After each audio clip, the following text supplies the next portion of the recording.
Hello everyone, welcome to Shopee Master 101 and welcome back to How to Sell on Shopee Malaysia series.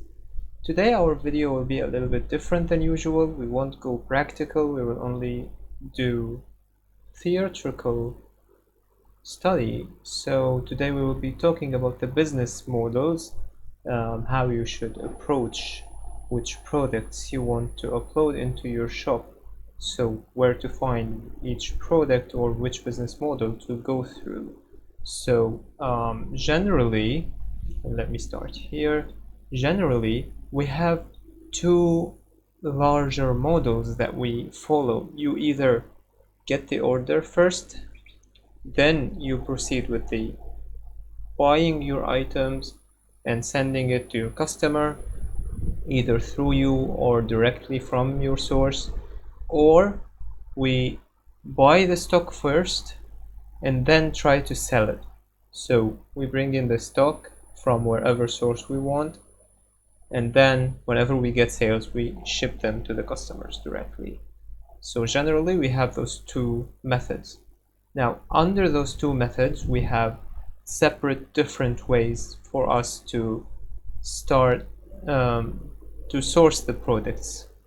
So you may select one of these methods or mix them all together depending on how you want to approach your selling, what business model you want to take. So the first option we have under getting the order then proceeding with purchasing is to source from China.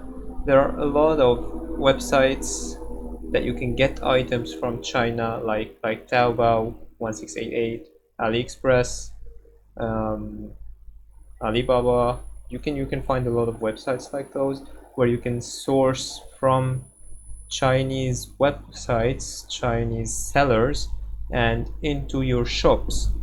So the pros of this method is that you have a wide range of products, a very wide range of products. Chances are, if you did the proper research, you can find products that are not even on Shopee yet and try to sell them. And in this way, you have a great chance to make sales, because even without having any ratings, because the products are new, you are the first person to sell it in the market, and if done properly you are guaranteed to get great sales. The second thing is that you are able to bring new items to the market with proper research, which I just mentioned, and you can find cheaper sourcing prices. So of course it'll be much cheaper than, for example, if you have, like, if you find the same product on Shopee and you want to buy it, or maybe from any local source, it'll probably be more expensive because it will include the shipping fees, which is one of the cons of buying from China, which is you need to worry about shipment, and you need to worry about payment because it'll be an international payment, and if you don't have that allowed, you can't have your way to pay for these products. There are ways to pay for these products from China directly in a local manner without having to go through Alipay, for example, and topping up, or maybe you can do that as well, but you'll have to figure that out. Those payment issues, like how will you pay for these products once you purchase them. The second thing is the shipping issues, and especially nowadays, like in 2020, a lot of hassle is being happening in the shipping now here and there. The prices are unstable. Today the shipping is available, tomorrow it's not available. Like in the beginning of the year, shipping from China was unavailable. Suddenly my one of my shops died because of that. And you just have to figure out how to ship, like difficulties as well, like um, normally the shipment from China to Malaysia will take around like 8 days to reach you. But the thing is, you need to like worry about everything, because the shipment might just get lost, or get stuck in customs, or delay for some reason. And then of course there is the high and low expenses of shipment that are changing every day. They are not stable. The third thing is the long time of processing, which I just mentioned. It takes like 8 to 10 days if you are shipping by air, and it sometimes takes around 20 days if you're shipping by sea. This is not an easy time. So if you're telling the customer that you need to wait 20 days to get the product, you'd better have a great product. Otherwise, the customer will not wait that long. They will try to find a source that is ready stock, and that's the first thing that they do in most cases, unless you have like a cutting edge price. The fourth thing that we need to talk about is the uncertainty of how the product really look. So you don't know how the product will look like once you receive it. A lot of people on those stores are scammers sometimes, so they will just send you a different product than what they have displayed. And imagine waiting for like 10 or 12 days and then receiving a product that is different than what is displayed, maybe a much lower quality, or just different than the image, or maybe just a different product completely. It happens. So there's always a risk of that, and like you will get disappointed, but explaining this to the customer is even like way worse. So that is really a setback unless you are sure of what you are purchasing. And the thing is, due to shipping, sometimes you might receive like defective products that might get broken, and you really can't know if it's because of shipping or the seller actually sent it out that way from the beginning. So, and of course you can't return the product because of the high cost of shipping, and it'll take a lot of time to get back to the seller, and probably the seller will tell you, no, I don't want to return this item to you. So you just lost your money. And of course there is a language barrier. Those sellers, they speak Chinese and they don't speak any other language than Chinese in most cases. So you can't communicate with them unless you are communicating with them in Chinese. You can use Google Translate, but it doesn't help you most of the time, and it gets quite tiring. So these are the pros of cons of sourcing the products from China. Now, I prefer this because I have a very wide range of product. With proper market research, you can bring new products into the market, and that is a very great way to get sales, bringing new products into the market.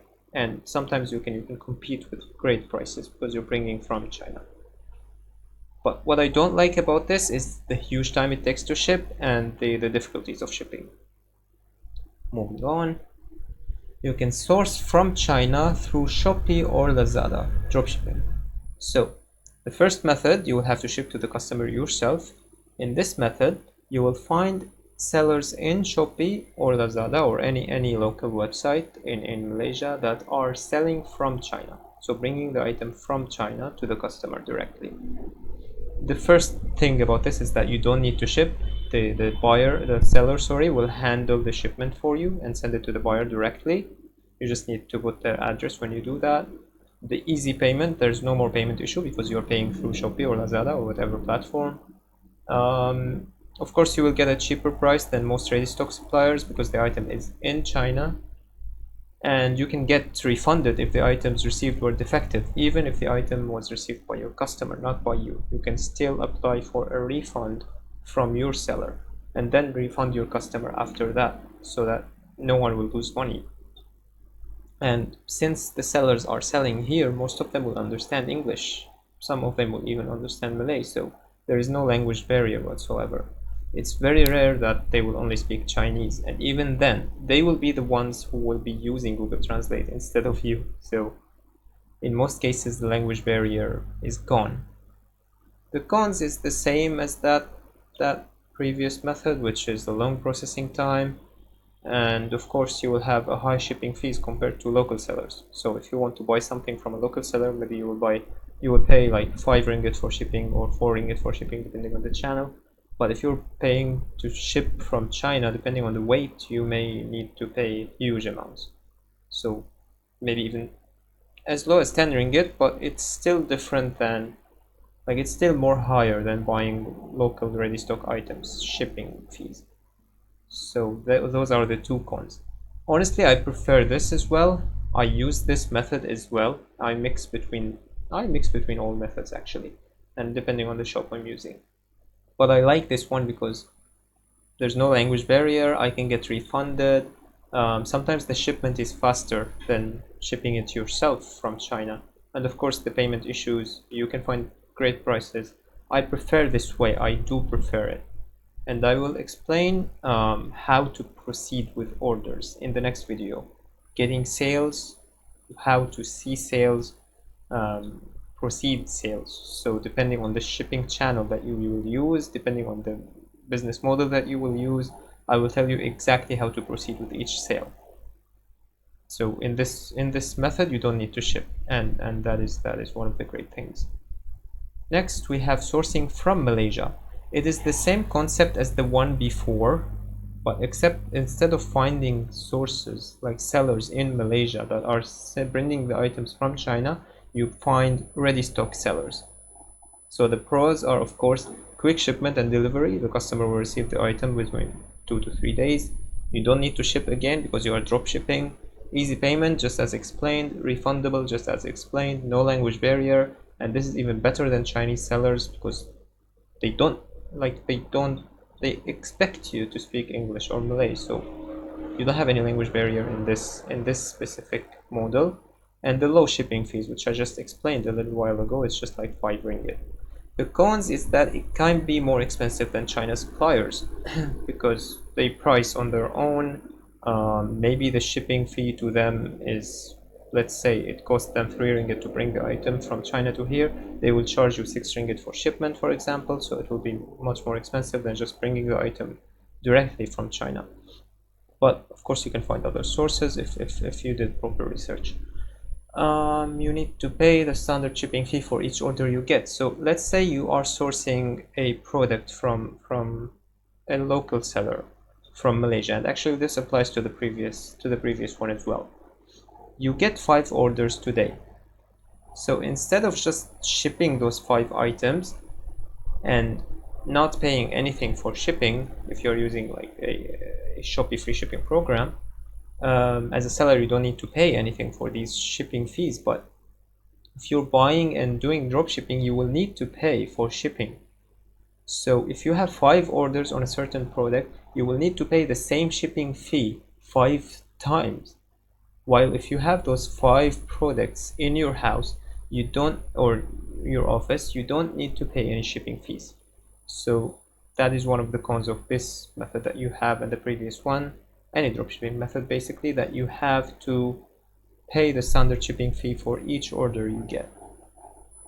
And for this method, the con and the previous one as well is that the shipping and processing need to be done manually. So each order you get, you will need to go and insert the address of your customer manually, and then when your source ships the item, you need to go and insert the tracking number manually and follow up manually. So it takes a lot of time compared to the next business model, which is using dropshipping suppliers such as Save Value to You, Kumoten, CJ Dropshipping. There are a lot of dropshipping suppliers in Malaysia. Some of them have ready stock products, some of them bring items from China. So the same applies in pros and cons to the previous methods. The shipping and processing is automatic. They can integrate into your shop. So when you get an order, they will automatically ship it out, which is better than having to do it manually as the previous 2 methods I was mentioning. Some channels will upload to your shop with just 1 click. So you will find a product, you will like it, instead of having to copy everything and download the images and re-upload them back and doing the training that we were doing in the previous 2 videos. You can just find the product that you like, click upload, and it will get automatically uploaded into your shop. Now, the cons of this is that it can be more expensive than both previous options. They control their price. You can't find a cheaper offer. While in Shopee, if you are, for example, sourcing from Shopee, you can find multiple sellers selling the same product, and you can go for the cheapest one. But here, there's only one price, so you can't really find a cheaper option.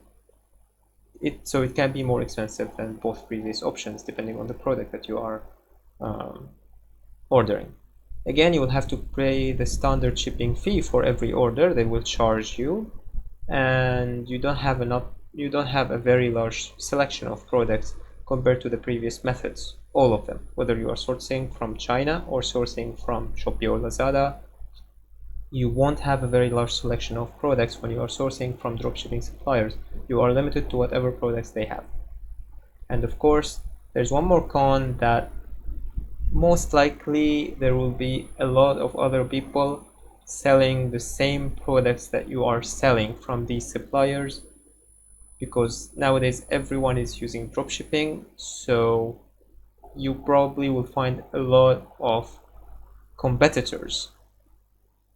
So I don't really recommend this specific dropshipping supplier method, but if you find that you want to start with this, for example, or maybe you like the automatic processing, then go for it. Next, we will start talking about the bringing stock, then trying to sell it. The first thing is that you will buy in bulk from China, whether from Taobao or from Shopee or Lazada, but as long as you're buying from China. The pros is that you can get the items for much cheaper if you can get good deals. So for example, if one product is 3 ringgit, when you buy in bulk for example 50 items, you can get it for maybe 250 ringgit. So it'll be much cheaper compared to just buying 1 or 2 products, like in the previous method, where we get the sale first. We don't buy in bulk, we buy one by one. So first, you can get much cheaper if you get good deals, and you can easily compete in the market because you are getting good deals, so you can reduce your price when selling. The cons of it is the shipping fees, the time, and the challenges of shipping, because you are shipping in bulk this time, so it'll be of course much heavier than the previous option as well. Like previous one, maybe you will ship a parcel that is maybe 4 or 5 kg, so you will not have to pay a lot. But when you are buying in bulk, especially if it's a heavy product, maybe you will have to ship, I don't know, 100, 200 kgs at a time. That will cost you a lot. So there is that con. The other thing is that the uncertainty of whether the products bought will sell or not. You may just bring an item, try to sell it, and then it never sells. Or maybe you bring 100 pieces, you sell 5, and the remaining 95 will just be thrown into your warehouse and never sell after that. Or maybe you will be forced to sell them for a very cheap price. You will just lose money to clear your stock. So that is one of the cons of it. It's very scary, it's very risky, and you need a big capital, of course, because you'll be buying in bulk, and because you are shipping a huge amount of numbers of products, you might receive a huge number of faulty items as well. Maybe due to shipping, maybe due to the factory that is sending. Not everyone is good sellers, so they might just maybe put 10 pieces that are faulty within every 100 just to get rid of them. People do that. So those are the cons of buying in bulk. You can buy in bulk from Malaysia, whether from Shopee or Lazada or from local suppliers. I don't know, maybe you find a factory or you have a friend or something. The pros is that if it's faulty, it's refundable, so it's no issue, especially if you're buying from Shopee or Lazada. And there's no language barrier, and availability, it's available anytime. You can you can just instead of having to wait for 20 days to get the next shipment in, you can just order again, and maybe tomorrow you will have the items in your house again. The cons is that it's much more expensive. Even if you get good deals, it's much more expensive than getting the items from China. It's harder to compete with the market because of the previous reason. And there's the uncertainty that I mentioned before, whether you will sell or not, and again, you will need a big capital as well. Now, this is another method that I use. Buying smaller amounts from Malaysia first, then when you know that this product is successful, you start to buy in bulk from China. So the pros of this is that you need a smaller capital, because you will be buying maybe 10 pieces, 20 pieces. Make sure that this product is a good product, you can sell it, and then you can buy in bulk from China. You don't need a very high capital for this one. And you will have a good room to start experimenting with several products. So you can buy 10 pieces from a product, 10 pieces from another, 10 pieces from another. If one of them fails, it's okay. You don't have 90 pieces to worry about. It's just 10. You can experiment with many products with the same amount of money that you will be using to buy 100 products from China, for example. So you can experiment with several products with this manner. The cons of it is stock management. So if you buy like 10 pieces, the stock management is a challenge. By stock management, I need, when do you want to start to buy again? So for example, you're buying 10 pieces, you sell 5 pieces. Should I buy again? Should I wait until I have only 2 pieces? Should I buy when I have only 8 pieces? It could be quite challenging, because if you make this judgment mistakenly, then you will have to stay a few days out of stock, and that could kill your shop. That could kill your performance, especially if it's one of your winning products. Of course, it'll be more expensive because you're not buying in bulk, so you won't have good deals, and it's harder to compete because you're buying in more expensive. But I do use this method depending on the targeting of the product. First I dropship, and then when I know that the product I'm dropshipping is good, I will start to buy a few pieces together from China, from Malaysia, and once I start selling quicker, I start to buy bigger amounts from China. So this is how I do it, because when I buy one by one and drop ship it, I need to pay 5 ringgit for shipping for every order. So when I buy 10 pieces, I'm only paying 5 ringgit once.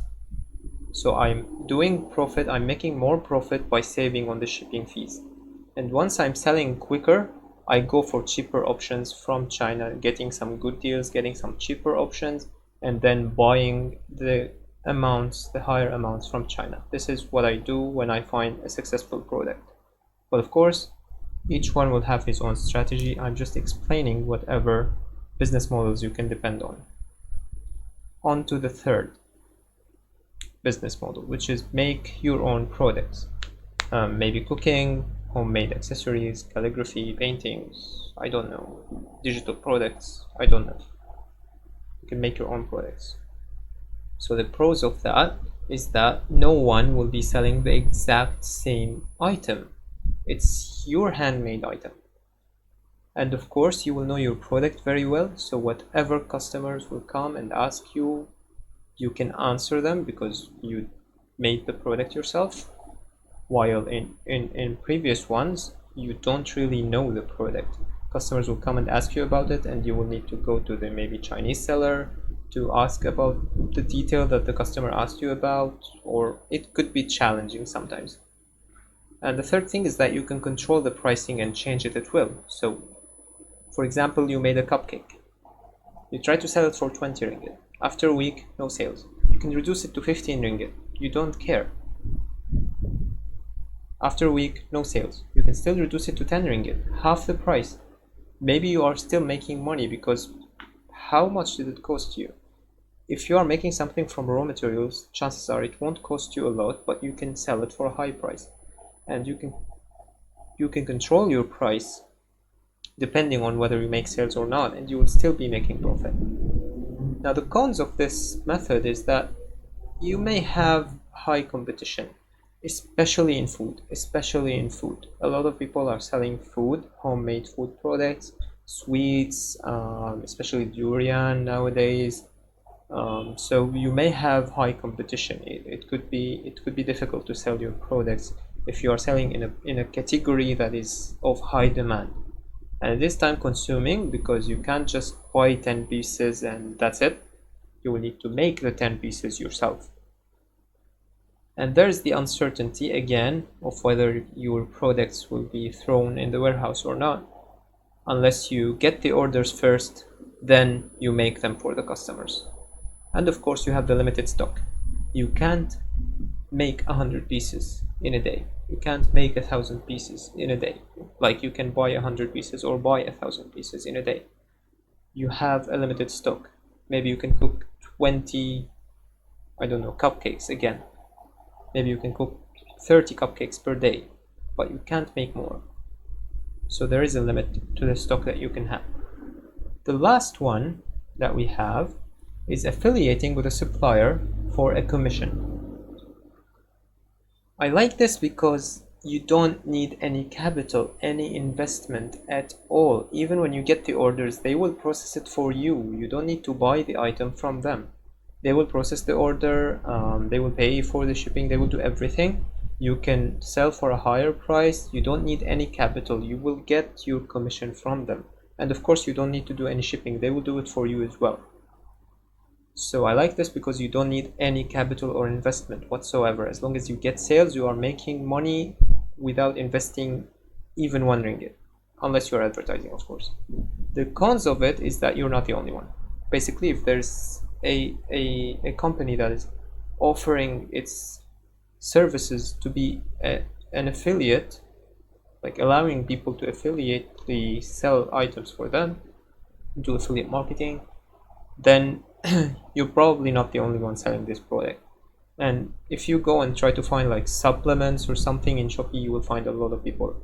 So unless you are like trying to sell for a rare company or a new company, you're not the only one. And of course, you can't control the price. In most cases, they will tell you you have to sell for this specific price. You can't control it, or at least you cannot lower it than a certain amount. Like if you're buying the stock yourself, if you want to lose money, it's your choice. But if you are not the maker of the product, you can't really break the rules. The rules of the affiliate is basically you can't sell cheaper than them. So you have a limit on the price. You can't control it. And of course, no diversity of products. Most affiliate marketing programs will only sell like one product or two products, or just stick to one category. So there's no diversity in products. Whereas compared to, like, for example, bringing products from Taobao, whether you ship first or you buy bulk first, you can select any product that comes to your mind in any category and be very, very competitive about it. So that's it. I don't really use affiliate myself, but I think if I get a good deal, I can do that. I'm not against it. I'm not an artist or anything, so also I don't make my own products. My method mostly is this. I dropship first. When I know that the product is successful, I buy small amounts from Malaysia, and once it sells well and quickly, I start to bring in bulk from China.